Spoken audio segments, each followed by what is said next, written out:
Saudações! Uma boa tarde, uma boa noite. Não sei que hora você está vendo esse vídeo. Eu sou o professor Christian Brackmann, eu sou professor do Instituto Federal Farroupilha, o IFAR. Venho aqui agradecer, em primeiro lugar, o convite, né, para compartilhar um pouquinho do que a gente anda fazendo dentro, né, da área do pensamento computacional. Muito obrigado, professor Adriano. É, estou muito feliz em poder estar aqui conversando um pouco com os participantes do evento. Tá bom?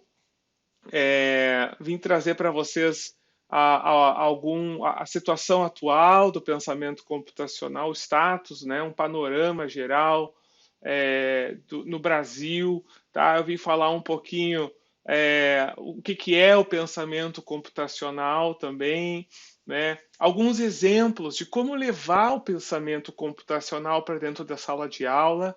Eu faço essa apresentação, essa e muitas outras, né? Voltado para o professor da educação básica, né? Esse é o meu maior foco, tendo em vista que a gente não tem hoje ainda professores das diversas áreas do conhecimento com uma formação adequada para levar a computação, né, para dentro da sala de aula. Então, eu faço essas apresentações, essas formações, essas palestras, muito voltado para professores, né? Então, vamos lá, né? Para começar, eu gostaria, no primeiro momento, de explicar um pouquinho como em alguns países está ocorrendo essa adoção. Tá? Vamos lá, então, panorama. Né?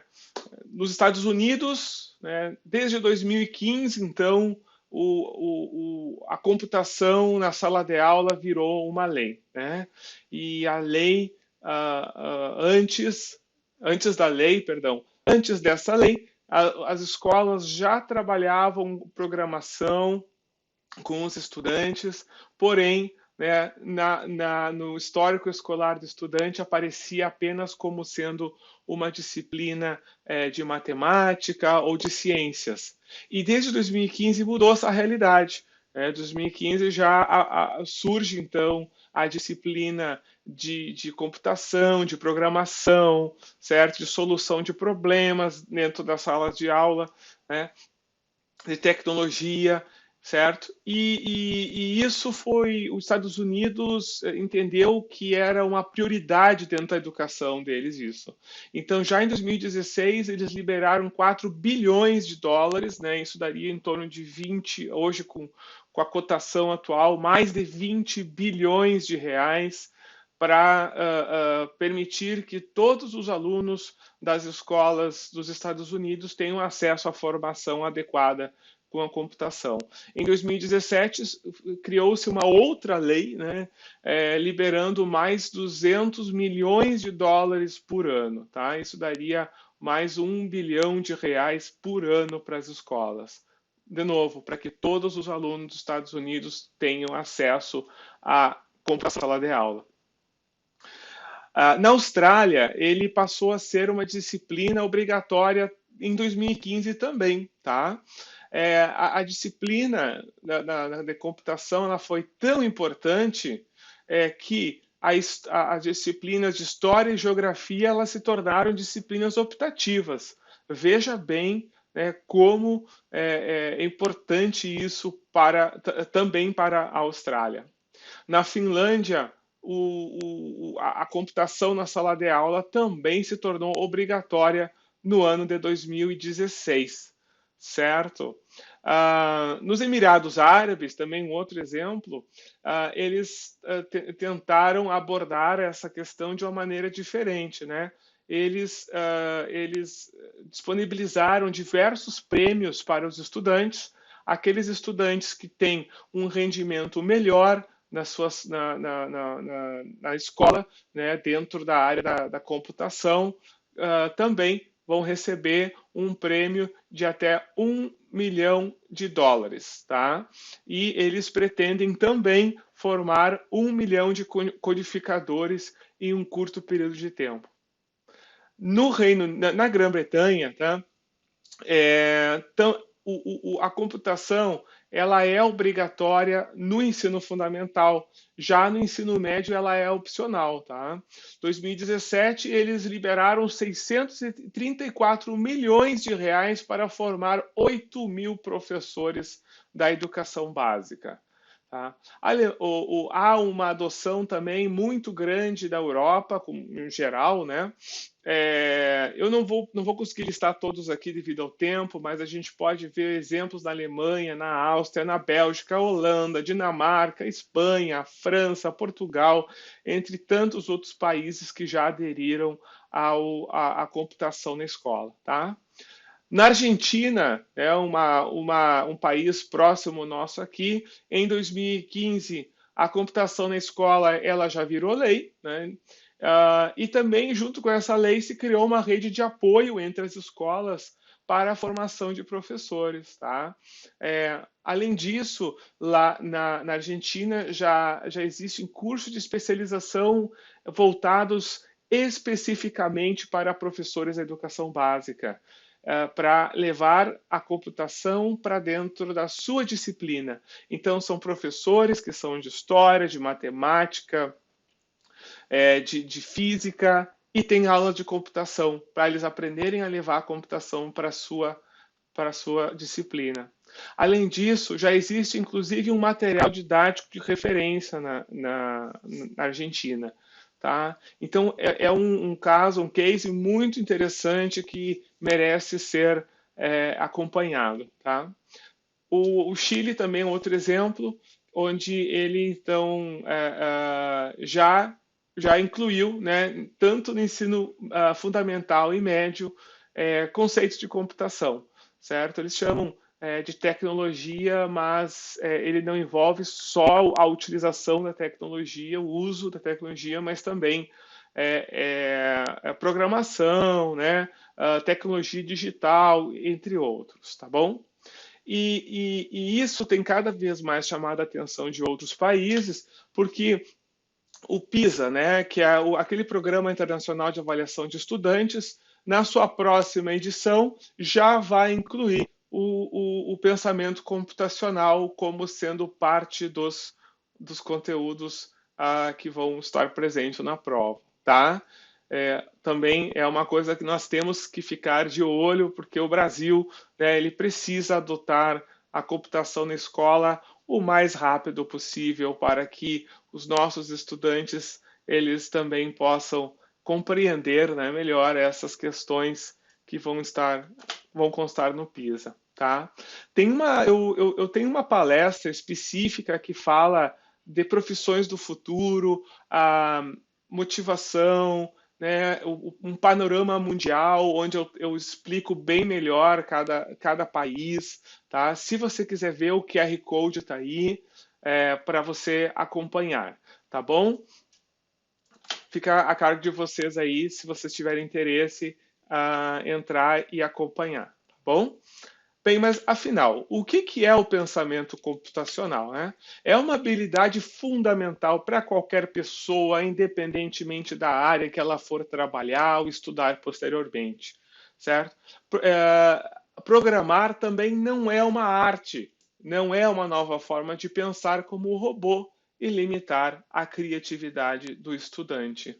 E isso a gente pode ver com as diversas soluções que podemos criar com programas, os algoritmos, né? Com algoritmos, com arte, com teatro, inclusive, também podemos utilizar com dança, né? Dança, o que é a dança? Dança é um algoritmo, é uma sequência de passos que nós damos, né, de uma forma metódica ali, certo?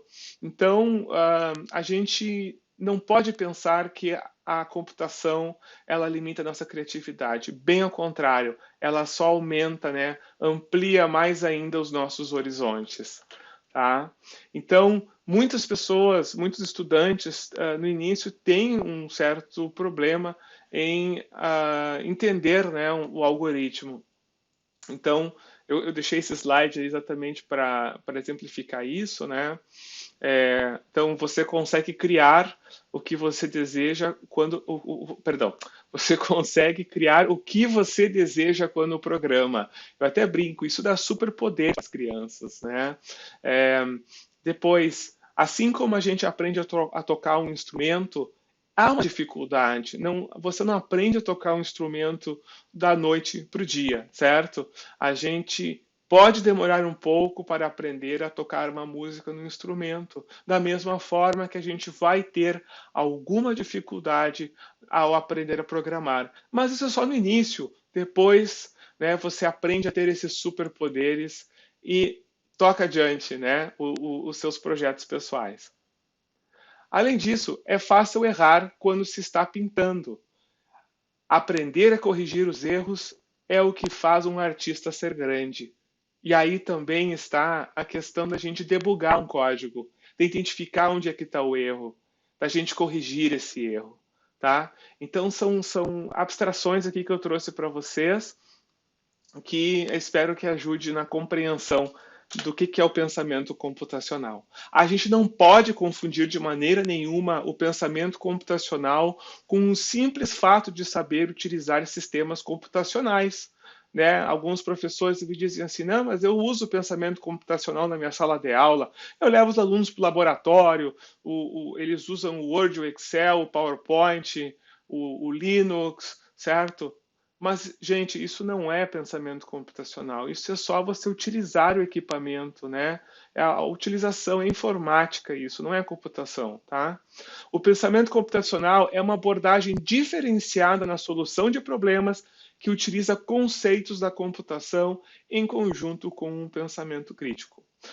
Mas, afinal, quando é que surgiu o pensamento computacional, né? A gente pode ver em obras de Papert, de Cynthia Solomon, 1971, onde eles publicam, né, o artigo 20 Things to Do with a Computer, ou seja, 20 coisas para fazer com um computador. Né? O pensamento computacional já estava ali, só que não havia ainda cunhado o termo, né? Pensamento computacional. Mas, em 1980, 9 anos depois, que aí Papert lança o livro Mindstorms, Children, Computers and Powerful Ideas, que aí sim, lá está o termo pensamento computacional. Certo? A partir disso, o pensamento computacional ele passou por um certo esquecimento. Mas, em 2006, Wing, né, ressurgiu, né, trouxe a palavra à tona de novo, né, e acabou tendo uma grande repercussão. Tá? Então, Wing definiu o pensamento da seguinte forma: é a combinação do pensamento crítico com os fundamentos da computação que define uma metodologia para resolver problemas, denominado pensamento computacional.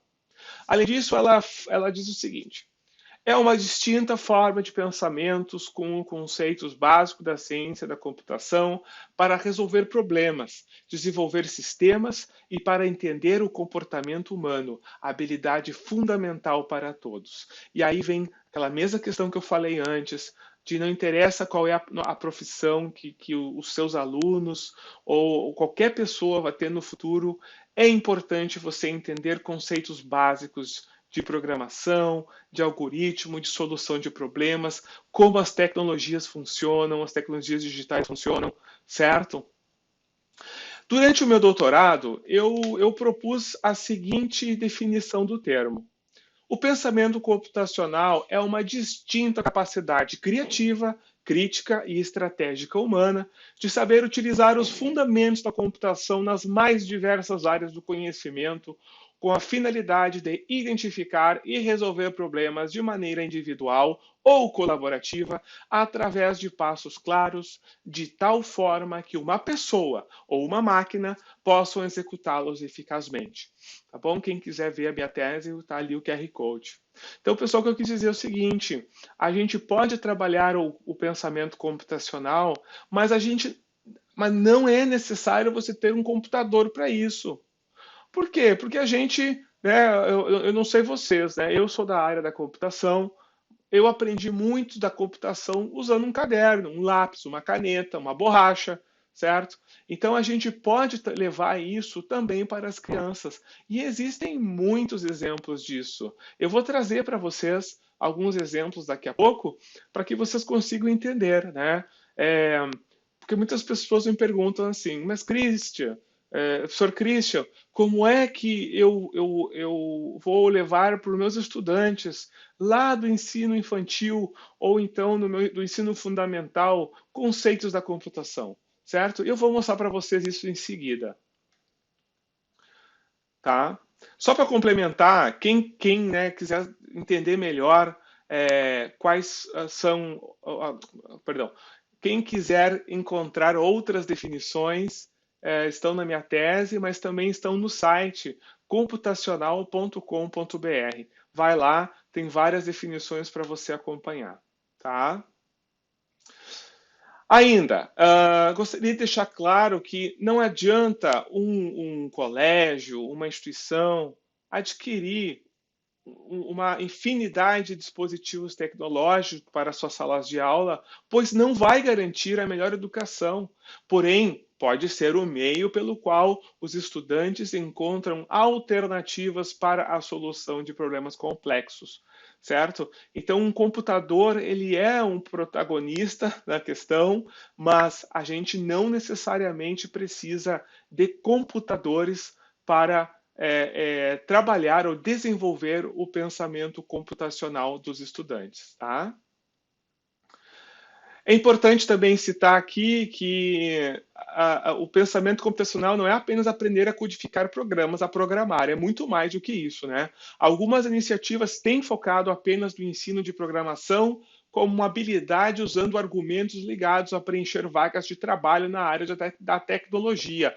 Porém, esta é uma visão limitada dessa questão. Programar não basta.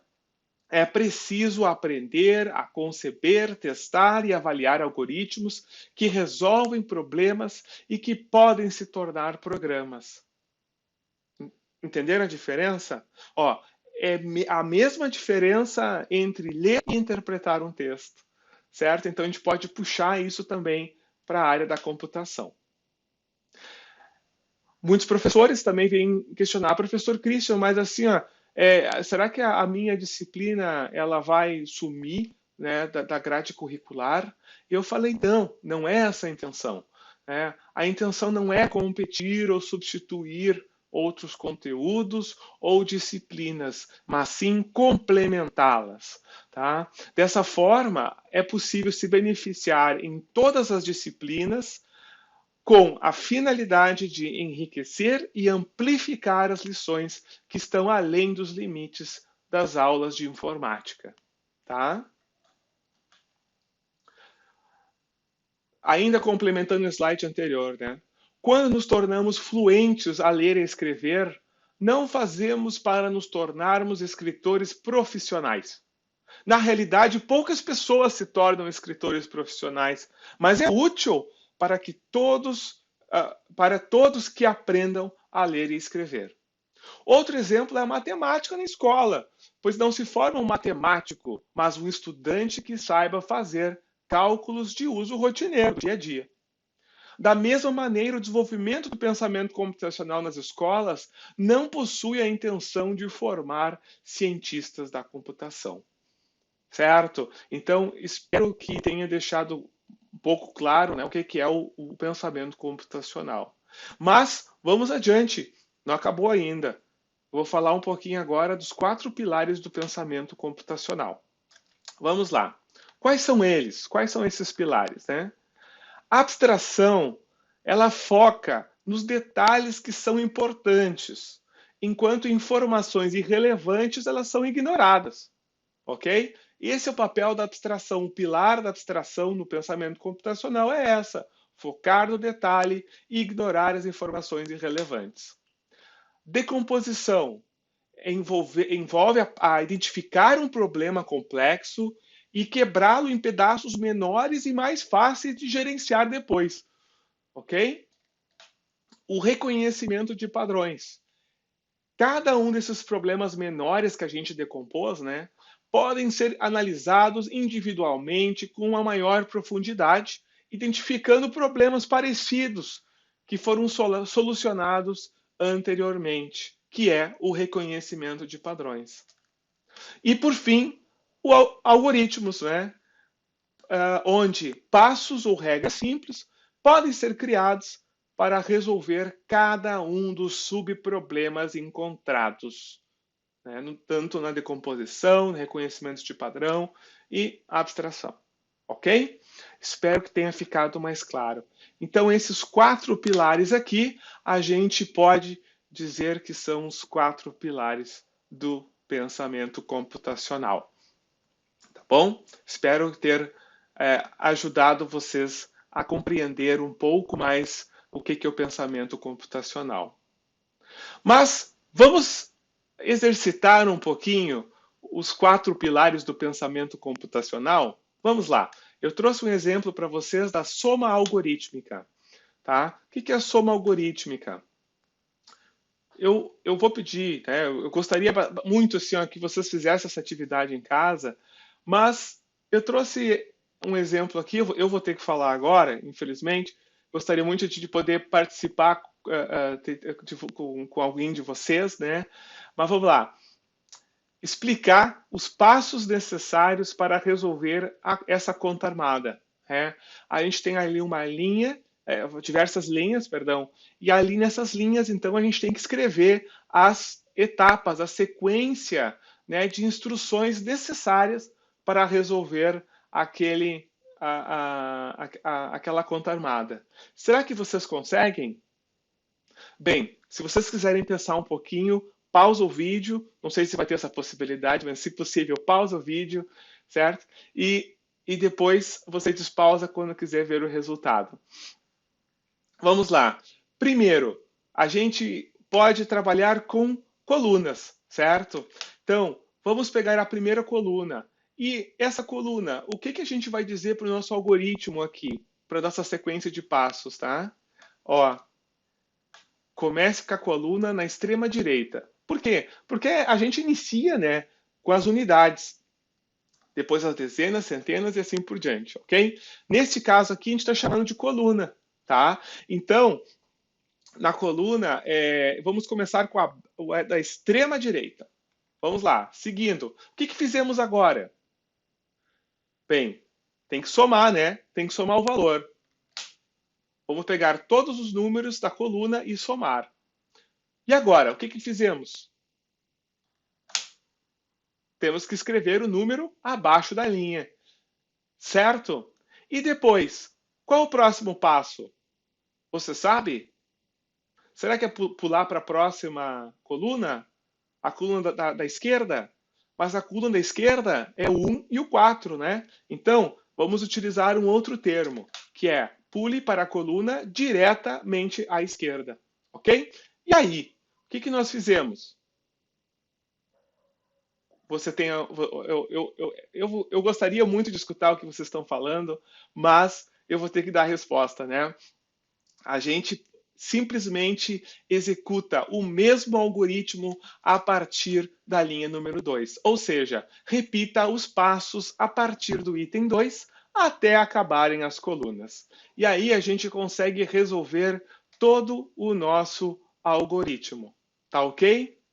Esse algoritmo ele é tão flexível que a gente consegue fazer a soma de números que podem ser acima, né, ou seja, mais números acima, ou até mais números seguindo a nossa esquerda, tá? O mesmo algoritmo você pode utilizar para resolver qualquer um deles. Aqui embaixo eu coloquei um, né? Vocês podem ver outro exemplo ali.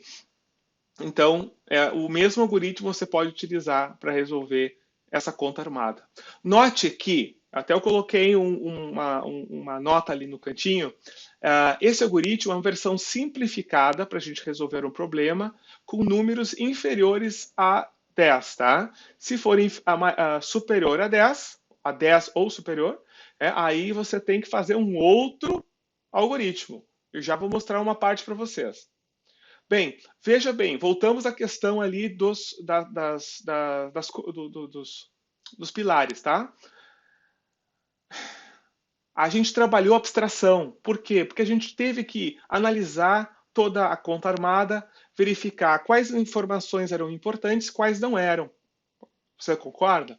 Depois a gente teve que decompor, ou seja, a gente definiu que cada coluna a gente aplicaria uma sequência, um algoritmo para resolver aquele subproblema, tá? Por último, a gente reconheceu padrões, porque a gente percebeu que a gente pode aplicar as mesmas instruções para as demais colunas, certo? E por fim, nós criamos um algoritmo que está aí na frente de vocês, tá bom? Então, através de uma atividade bem simples, nós conseguimos desenvolver um pouco, né, uma atividade de pensamento computacional sem a utilização de um computador, tá? Simplesmente com papel, caneta, lápis, que a gente poderia fazer isso aqui num papel, mas infelizmente não dá para a gente mandar papel pela internet ainda, tá? Espero que um dia a gente consiga. Muito bem. A gente pode também representar esse algoritmo de outras formas, através de fluxogramas. Algumas crianças adoram também, né, trabalhar com fluxogramas. Então fica a dica aí para os professores. Bem, para aquelas pessoas que têm que gostariam de saber a resposta para o algoritmo para resolver uma conta armada com números 10 ou superior, né, ou mais, eu não vou dar a resposta aqui, eu vou deixar de tema de casa, tá? Mas vocês podem, no fórum ali depois, dar sugestões de solução, tá? Espero que vocês colaborem ali, tá bom? Vamos lá. Agora acabou esse aqui, né? Agora sim, alguns professores me perguntam, né? Eu já falei isso antes, vou repetir. Como eu vou levar para o ensino infantil o pensamento computacional? É impossível, né, professor? Eu falo, não, bem ao contrário. Vamos fazer uma atividade aqui, um exemplo, para vocês verem. Ó. Aqui eu tenho um robô. E aí eu pergunto, pessoal, vamos construir esse robô? Onde é que vai a cabeça, né, dele? Vamos montar esse robô, tá? Geralmente eu converso com as pessoas e as pessoas elas me respondem o seguinte: é só você pegar o braço, a perna e encaixar isso no corpo do robô, né? A cabeça, vamos encaixar a cabeça, ó, encaixar a cabeça ao corpo. Depois vamos adicionar os dois braços ao corpo e por fim, então, nós vamos adicionar as duas pernas. Né? Isso é que geralmente eu ouço, né, os comentários. E o resultado desse algoritmo é isso, né? A gente não especificou muito bem onde ia cada peça do robô. Então, é uma atividade muito simples que pode ser feita com crianças do ensino infantil, tá? Vamos lá, aqui. Vamos continuar agora aqui, ó, fazendo um algoritmo bem simples ou melhor, como deveria ser um algoritmo mais claro. Né? Então a gente vai encaixar a cabeça na parte superior do corpo, a gente vai adicionar um braço na parte superior esquerda, outro braço na superior direita, uma perna na inferior esquerda do corpo e por fim a outra perna na parte inferior direita do corpo. Entenderam? Então assim, ó, aí a gente consegue então, seguindo esses passos bem simples, construir, né, montar o nosso robô. Ok? Gostaram do exemplo? Espero que tenham gostado. Outro exemplo, né, também para educação infantil. Eu gosto muito de bater nessa questão da educação infantil, porque é onde as pessoas mais teimam que, né, a gente não pode trabalhar. Claro, a gente pode também trabalhar isso no ensino infantil, essa mesma atividade aqui que a gente estava fazendo antes, tá? Mas eu trouxe essa outra atividade aqui, né? Então, veja bem, eu tenho uma sequência, tá? De um gatinho preparando aí uma carne, né? Então, a gente pode ver que o gatinho, ele tem a carne já assada, depois ele tirando a carne de dentro da churrasqueira e, por fim, colocando a carne crua, tá? Qual é a ordem correta, certo? Então, vamos lá. Vamos dar a resposta para vocês aqui, espero que vocês saibam. Tá aí, ó. Então, primeiro ele insere o bife, né, dentro da churrasqueira, depois ele tira a carne já assada e, por fim, ele come. 3, 2 e 1, perdão. Tá? O outro exemplo também é da gente debugar um código, tá? Debugar um algoritmo. Então, vocês podem ver que pode-se dar uma sugestão, né, de resolução e aí tem que fazer a correção. Tá? Então, a gente tem ali uma certa sequência de números, e aí, né, a gente faz a correção desses números.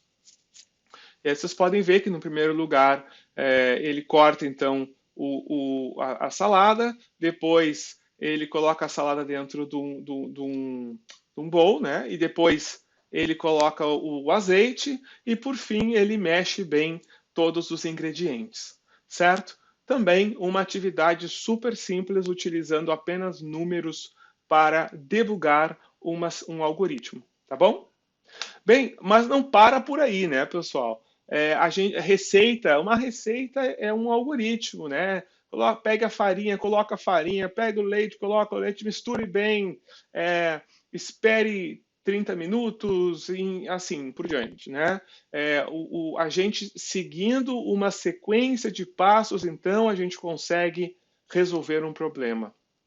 Se lembram que na definição do termo pensamento computacional está lá que tanto uma máquina ou um ser humano consigam resolver o problema. Está aí, né, diversos exemplos.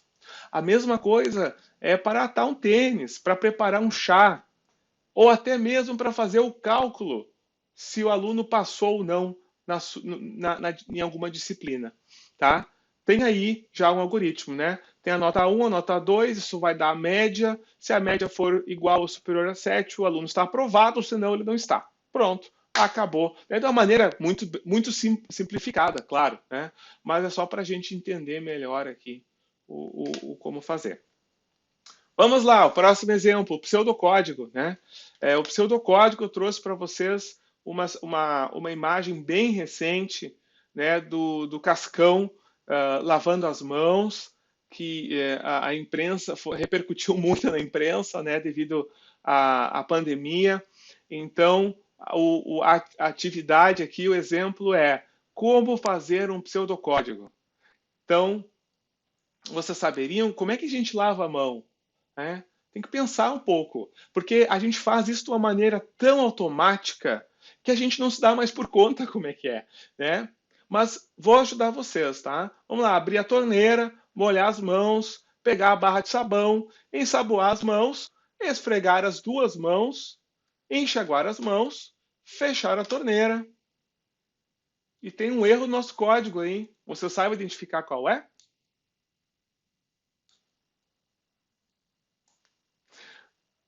O Cascão esqueceu de soltar o sabonete, certo? Então a gente tem que soltar o sabonete. E aí esse algoritmo agora vai funcionar, tá bom? Bem, mas a gente pode ir um pouco mais adiante. Será que o Cascão ele podia ser, teria uma solução, um algoritmo mais sustentável? Como é que ele faria? Ele poderia fechar e abrir a torneira em 2 momentos, né? Então a gente pode também ter um algoritmo mais sustentável. Logo após ele molhar as mãos, ele vai então fechar a torneira. E depois ele só vai abrir a torneira no momento que ele tiver que enxaguar as mãos novamente. Tá? E aí a gente pode, né, trabalhar diversas alternativas aí de algoritmos, né? Tem esfregar bem entre os dedos, enfim, né? Essa criatividade eu deixo para vocês com outras opções aí. Pessoal, benefícios, tá? Vamos falar um pouquinho dos benefícios do pensamento computacional na educação básica, certo? Vamos lá. De acordo com McLuhan, o homem deve utilizar as ferramentas como extensão do seu corpo para aumentar suas capacidades, assim como o martelo, a força exercida por nossas mãos, e as bicicletas e os carros nossas pernas. Esses exemplos demonstram que as ferramentas fazem as mesmas ações que nossos membros exercem, porém de forma otimizada. Tá? Então, a gente conseguiria correr rápido, mas se nós temos uma bicicleta, a gente pode ir muito mais rápido, de uma forma muito mais eficiente. E a computação está aí para isso, tá? Um exemplo bom, é o que eu gosto sempre de dar, é do cubo mágico, né? Aí está um algoritmo para resolver um cubo mágico. Se você decorar ou seguir essas instruções que estão aí, você facilmente vai resolver, né, o cubo mágico. Porém, o que acontece se a gente pegar esse mesmo algoritmo e passar ele para uma linguagem de programação ou para um robô, certo? Será que ele vai conseguir resolver de uma maneira mais rápida esse algoritmo? Vamos ver? Trouxe um exemplo aqui desse robô. Vamos ver quanto tempo ele leva para fazer o cubo mágico? Solving in 3, Acabou. 2, 1. Certo? Agora um quarto a velocidade de um quarto. Então, vejam, a gente consegue, através de um algoritmo, criar, solucionar problemas de uma maneira muito mais eficiente. E não só para um cubo mágico, a gente pode aplicar esse mesmo algoritmo para quantos cubos mágicos nós quisermos. Tá bom? Vamos lá, outros benefícios. A transversalidade em diferentes áreas. Facilita o trabalho de outras áreas para que seja possível utilizar o poder computacional para a solução de problemas de forma muito mais rápida e até mesmo aumentando a escala do problema com demandas mais complexas. E a gente vê isso toda hora. O exemplo agora do algoritmo foi um deles, né? Do cubo mágico, perdão. Então, vocês podem ver notícias a toda hora, né, que algoritmos conseguem fazer descobertas científicas nunca antes feitas por humanos. Tá? Isso é uma coisa rotineira que a gente vê hoje em jornais. Tá? Outros benefícios: empregos, alta demanda de mão de obra qualificada com conhecimentos em programação. Ter conhecimentos em programação será tão importante como saber ler e escrever no próximo século. E fazer cálculos, sem dúvida, né? Compreender o mundo. O pensamento computacional beneficia o desenvolvimento de habilidades e competências essenciais para a vida moderna, independentemente da área que o estudante irá estudar. Falando novamente, vocês verem que isso procede, né? Além disso, já existem várias pesquisas que dizem que a programação ela ajuda no aprendizado de outras disciplinas, que são as mesmas disciplinas que aparecem no teste do PISA. A literatura sugere que a programação pode constituir um método para ensino com ênfase em matemática, ciências e línguas estrangeiras, que são as áreas avaliadas também pelo PISA. Então, tem aí algumas referências, se quiser, elas estão também bem claras na minha tese de doutorado. Alfabetização digital, continuando os benefícios. O uso de dispositivos digitais será mais uma forma de criar, se expressar e outra forma de apropriação de novos conhecimentos. Ainda temos a questão da diminuição das limitações físicas. A computação é capaz de expandir o horizonte dos estudantes através de diversas técnicas que podem desafiar a gravidade ou até mesmo eliminar risco, facilitando a capacidade de abstrair, criar e lidar com problemas variados e complexos de forma crítica. Vocês querem um exemplo de uma simulação bem atual? Vou mostrar para vocês. como prever a proliferação de um vírus. Tá aí, ó. Foi feito um estudo utilizando técnicas computacionais, onde foram simulados 3 formas, tá, de proliferação do vírus. A primeira simulação é quando todos os indivíduos da população circulam livremente, ou seja, não há um confinamento. Depois, o segundo exemplo, parte da população é mantida em isolamento forçado ou quarentena. E a terceira simulação demonstra que demonstra no gráfico, né, quando apenas 12,5%, ou seja, um oitavo da população original, mantém-se ativa. Então, vamos ver o resultado disso. Tá aí, ó. Que tem um vírus, né, perdão, uma pessoa que está contaminada e com todos os indivíduos circulando livremente. Rapidamente a gente tem um pico enorme, né, de pessoas que estão infectadas e os hospitais não conseguem atender a todos os casos, tá bom? As rosas, né, os pontos rosas já são pessoas que estão recuperadas. O que acontece agora quando a gente mantém parte da população em isolamento forçado? A gente vai poder ver que a curva ela não tem aquele mesmo pico apresentado anteriormente. Então, a gente vai ter uma menor utilização, né, de hospitais. E uma maior quantidade de pessoas são recuperadas com antecedência, logo, né, a gente estaria livre desta pandemia. Por último, o que acontece se a 12,5% da população, né, se mantesse ativa apenas? Então, tá aí, ó, vocês podem ver que a curva ela cresce muito lentamente, certo?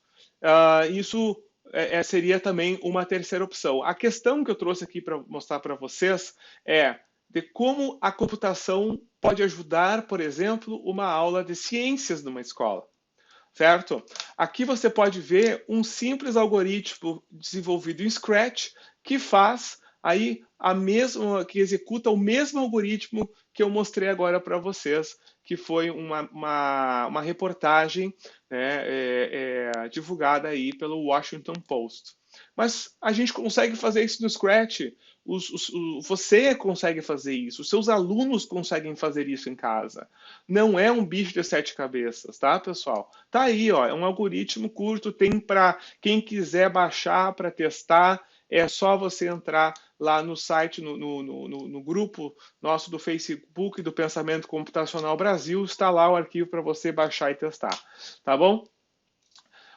Aqui ó, tem 10 motivos para a gente ensinar computação na educação básica, tá? De uma maneira bem lúdica, tá? Até para encorajar vocês a levar isso para sua escola, para seus pais, para os seus alunos, tá? A programação permite que alunos criem conteúdo e não apenas o consumam, né? Não só baixem os aplicativos e utilizem, e sim desenvolvam esses aplicativos. A computação ela dá mais poder aos alunos e ferramentas para se expressar de uma maneira muito bacana, muito legal. A programação ensina a criar e contar histórias com jogos e animações. É uma maneira que os alunos têm de correrem riscos e falharem em segurança, como esse exemplo agora há pouco que eu dei para vocês. 5. A computação é inclusiva e contribui para a autoconfiança. 6. A computação necessita de muitos princípios da matemática, ciências e outros saberes. 7. A computação ensina resolução de problemas e habilidades de pensamento crítico-analítico. 8. A computação é um novo tipo de alfabetização que será parte de muitos empregos no futuro. 9. Computação desenvolve habilidade de trabalho em equipe e colaboração. 10. A computação pode ajudar a humanidade e está ajudando. E o bônus? A computação dá superpoderes aos alunos. Tá? Eu já falei isso antes, mas eu gostaria de reprisar isso agora. Tá bom? E o que está, qual a situação do Brasil, né? Já adotamos, estamos adotando, não vamos adotar? Trouxe para vocês também aqui um breve relato. Infelizmente, eu não consigo falar tudo que eu gostaria aqui em uma hora, mas vamos lá. Aqui, pronto. Em 2017, já naquela época, Dória era o prefeito de São Paulo, ele queria aulas de programação nas escolas. No mesmo ano, em dezembro, você pode ver que já surgiu o currículo da cidade de São Paulo. Né? E ali fala do componente curricular Tecnologias para Aprendizagem, que incluía o pensamento computacional, programação e tecnologia. Tá? Na BNCC hoje, ela aparece já como aprendizagens essenciais do ensino fundamental para o médio. Ou seja, ao meu entender, né, a BNCC já espera que o estudante ele tenha um conhecimento de pensamento, já compreenda, já tenha desenvolvido o pensamento computacional e tecnologias digitais no ensino fundamental, ok? Então, tá lá, pessoal, página 473 da Base Nacional Comum Curricular, o pensamento computacional tá lá, se vocês derem uma olhada, o mundo digital também tá lá, e por fim, a cultura digital. Eu já vou explicar para vocês o que é cada um desses daí, tá? O Centro de Inovação para a Educação Brasileira, o CIEB, então, propôs um currículo de referência para as escolas, porque percebeu que as escolas não sabiam muito como lidar com isso. Então, foi feito um currículo que eu vou rapidamente mostrar para vocês, tá? Para vocês levarem isso também para a sua escola, para o seu trabalho, para a sua instituição. Tá? Uma proposta complementar a essa também foi publicada pela SBC. Além disso, existem iniciativas de instituições de ensino que utilizam algumas técnicas de programação, como Python, Scratch, Arduino e robótica, através de extensão, através de cursinhos e assim por diante. Então, falar um pouquinho do currículo do CIEP. Está aí o QR Code para quem quiser. Tá? Esse é o currículo de referência em tecnologia e computação.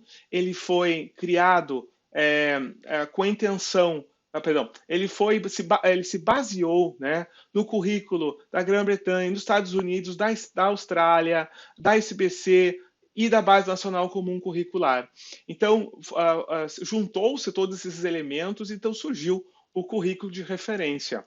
Esse currículo de referência, ele trabalha não só pensamento computacional, mas também cultura digital, tecnologia digital e pensamento computacional. Então, o que é cada um desses, né? Então, o aluno, na cultura digital, ele vai conhecer e se tornar fluente no uso da tecnologia. Já a tecnologia digital vai entender quais os conceitos que estão por trás da tecnologia e como essas tecnologias funcionam. Por fim, o pensamento computacional, então, o aluno vai entender como a lógica vai entender como a lógica permite usar a tecnologia a favor da criação de novos produtos e novas soluções tecnológicas. Então, todos esses eixos aí, eles são complementares e estão nesta mandala aí que faz parte do currículo de referência CIEP, tá? Quem quiser conhecer é só entrar em curriculo.cieb.net.br ou simplesmente está no Google, né, currículo CIEB, já vai encontrar lá. E aí o professor ou o gestor vai conseguir entrar lá, selecionar qual etapa da educação que ele gostaria de trabalhar a tecnologia e computação na sala de aula, e aí em seguida ele vai dar os passos ali para selecionar o eixo e, por fim, os conceitos. Em seguida, ele vai dar, né, diversas sugestões para o professor de como proceder na sala. Né? Então, ele vai dar a habilidade, vai ter pelo menos uma habilidade por ano, por eixo e por conceito. Tá? Então, esse aqui, no caso, é pensamento computacional do ensino infantil, algoritmo, no conceito de algoritmo. Tá? Então, ele vai explicar como o professor, qual é a habilidade, qual é prática, como é que ele vai praticar isso na sala de aula, como é que ocorre a avaliação desse estudante, o que o professor deve esperar do seu estudante após essa prática, ou essas práticas, tá? Também vai explicar qual que é o nível de maturidade tanto da escola como do docente. Será que o docente ele tem que ser da área da computação? Ele pode ter um conhecimento mais técnico? Ou ele pode ser um simples usuário para trabalhar essa habilidade? Tá? A mesma coisa a escola. A escola ela tem que ter equipamentos ou alguns equipamentos, então tá tudo aí para o professor. Para ajudar ainda o professor a preencher o seu plano de aula, estão aí as habilidades da BNCC, que tem uma referência com essa habilidade, essa prática. Por fim, as competências gerais da BNCC, tá? E também, se o professor quiser, tem alguns materiais de referência que o professor pode utilizar para as suas aulas. Tá? Os materiais de referência geralmente são soluções gratuitas, livres, tá? Geralmente.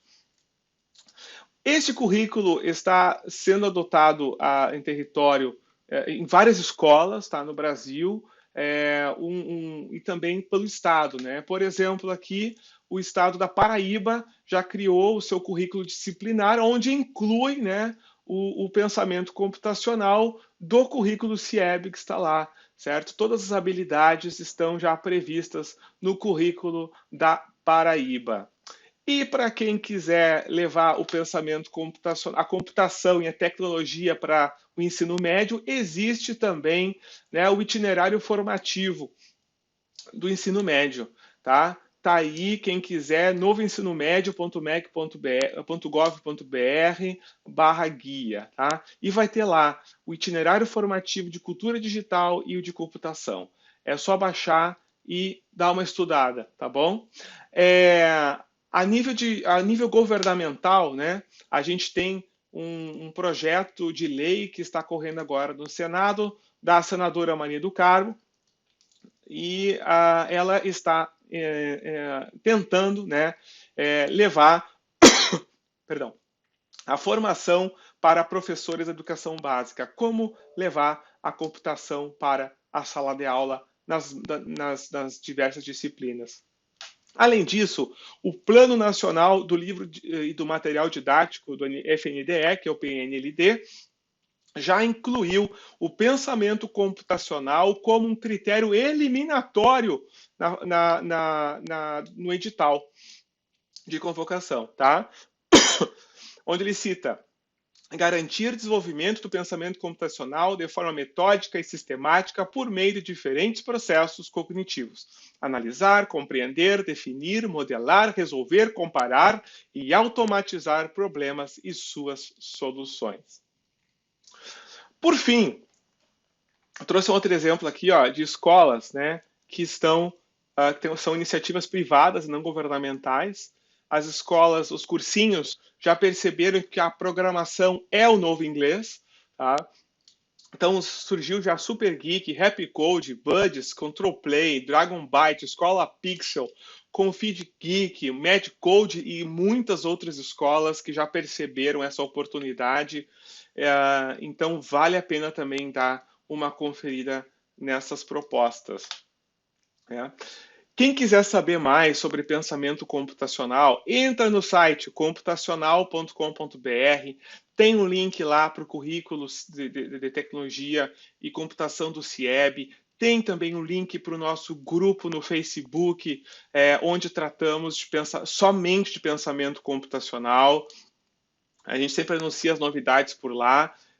Entre, participe, o link vai estar bem no final da apresentação, tá? Para concluir, né, trouxe uma reportagem aí bem recente, agora de julho de 2019, onde diz que a alfabetização digital se torna missão obrigatória para as escolas. Os algoritmos começam a bater na porta de instituições comprometidas em formar jovens em condições de ler, escrever e programar o novo mundo que se impôs. Certo? Então está na hora da gente começar a se mexer e levar a computação para os nossos alunos, tá? Hoje a gente, então, tem um grande interesse e apoio de instituições públicas e privadas na adoção do pensamento computacional na educação básica. Porém, muitas vezes, eles não sabem ainda muito bem como lidar com isso, né?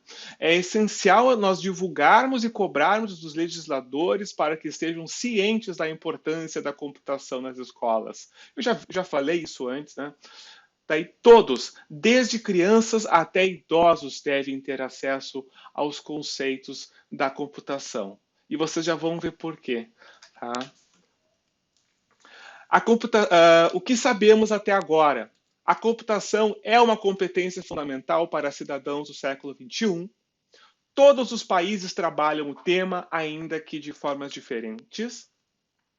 Há equilíbrio entre aprendizados conceituais e práticas. O tema é trabalhado desde os anos iniciais em muitos países.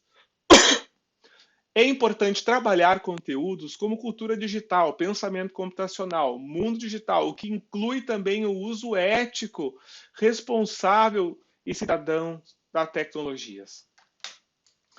6. É necessário que a formação inicial dos professores seja em ciência da computação, mas é preciso contemplar o tema de computação e tecnologia na formação inicial desses professores. Professores devem receber formação continuada frequente e de qualidade para trabalhar o tema nas suas aulas. 8. Já existem materiais didáticos disponíveis para trabalhar o tema, mas é importante desenvolver mais referências de qualidade no Brasil. 9. Em todos os lugares há parceria multissetorial para o desenvolvimento deste tema no setor privado, terceiro setor e governo. E por fim, né, gostaria de dizer que estamos em um momento de dar atenção às escolas e aos professores. Mas onde estão os materiais didáticos, os planos de aulas, os objetos de aprendizagem, a formação continuada de professores? A inserção dos licenciados em computação na educação básica. Eu acho que temos que pensar nisso. Tá bom? E por fim, né, eu estava falando antes dos idosos, tá? Olha que tem um belo exemplo para todos nós. Essa aposentada de 77 anos que virou desenvolvedora de games para melhorar a saúde, né? Então, ela está aprendendo hoje programação porque ela quer presentear os netos dela com um jogo que ela mesma criou, tá?